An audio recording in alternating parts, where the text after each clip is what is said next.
Men yurakman. Men allaqachon infarkt bo'lganman. Sizlarni oldin ham ogohlantirdim, lekin ko'pchilik buni sezmaydi, e'tibor bermaydi. Bugun esa oxirgi bor aytayapman, bu belgilarni beparvo qoldirmang. Men infarkt bo'lganimni bildirgan eng asosiy belgilar quyidagilar. Birinchi belgi ko'krak qafasda bosuvchi, siquvchi yoki kuydiruvchi og'riq.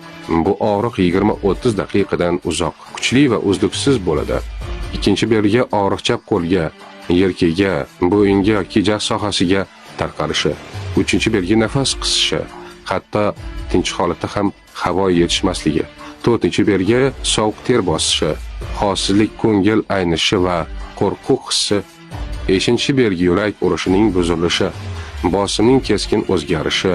Agar shu alomatlardan bittasi bo'lsa ham o'zi o'tib ketadi demang. Darhol tez yordam chaqiring. Siz esa aslo harakat qilmang.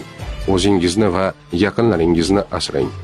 Yurak ogohlantirsa, uni eshiting. Haytgancha Salomatlik va strategik rivojlanish instituti rasmiy kanaliga obuna bo'ling.